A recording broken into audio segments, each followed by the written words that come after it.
Me and my ex-wife split up for a little over 3 months ago. Now officially divorced. We were That was together for quick. almost 8 years. She claimed she couldn't do it anymore, but the next day I found out she'd been talking to a guy she met in college. At that point, I knew I'd never take her back.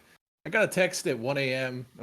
Last night of her saying, "I'm sorry, you don't have to reply. I know it's late. I'll never forgive myself."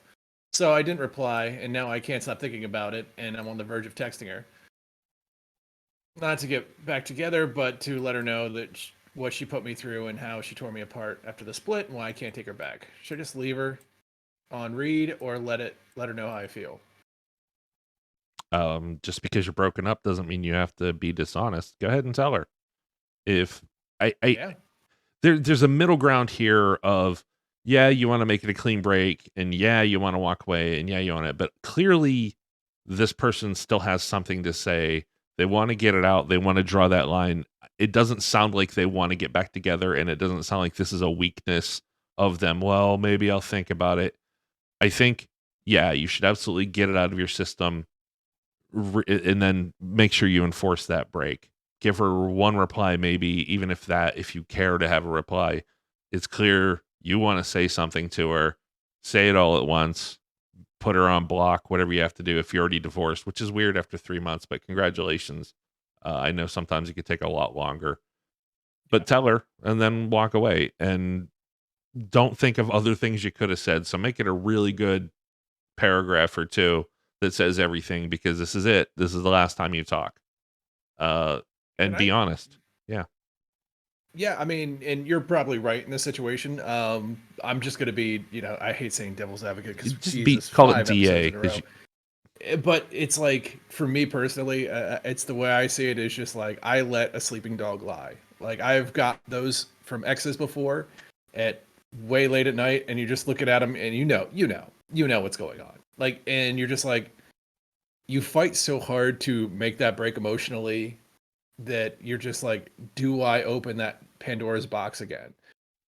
And I don't know where this person, where they're at in that relationship, but I know sure. personally for me, it's like if I even entertain the idea, I had to spend hours of, when you're at work and you're doing your thing, and then relationship and all of that comes crumbling down, and you finally build a wall or deal with it in whatever deal. I shouldn't say build a wall. I'm already setting that up for failure, but you deal with it the way you deal with it. That opening that gate up again allows for yourself to be vulnerable again. So it's again personally, I'm just like, no, just let it on read or delete it or whatever. It's just, or maybe swing back around when you're comfortable. Decade later. Yeah, I think it's definitely down to the person. If he feels like he's done, but he has one last thing to say, yeah. If there's still that raw nerve that you'll spend another couple nights awake wishing you phrased it different, then maybe not. You could always do the write the letter and never send it, and then if you ever actually get the strength to buy a stamp and do whatever it takes to send actual mail, that sort of thing. But I think if you're over it and you want to say something, yeah. If you're still, yeah, I mean, you're devil's advocate. We've all been there.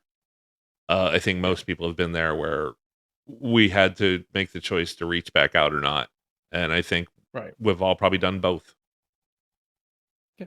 I think this is a little more, implication in the fact that it's like, I'm gonna bring up past, trauma, like, I'm sorry I did you wrong, as opposed to you up, and then, because I mean, the So the you big up, I problem, mean, and I think, sorry, I know exactly what you're getting at. I think the big issue here is when somebody apologizes, they want one of two things. They want you to forgive them so that they can feel like they're better people and good, nice, and they're worthy of someone else's love. Or they want to see that you're so pissed off that clearly you are also the issue. So responding feeds either of those things, and it's up to you. You never know how whatever you're going to say is going to be received. But the person who says they're sorry after that amount of time, they want to feel like they're good people again, I believe, right. often.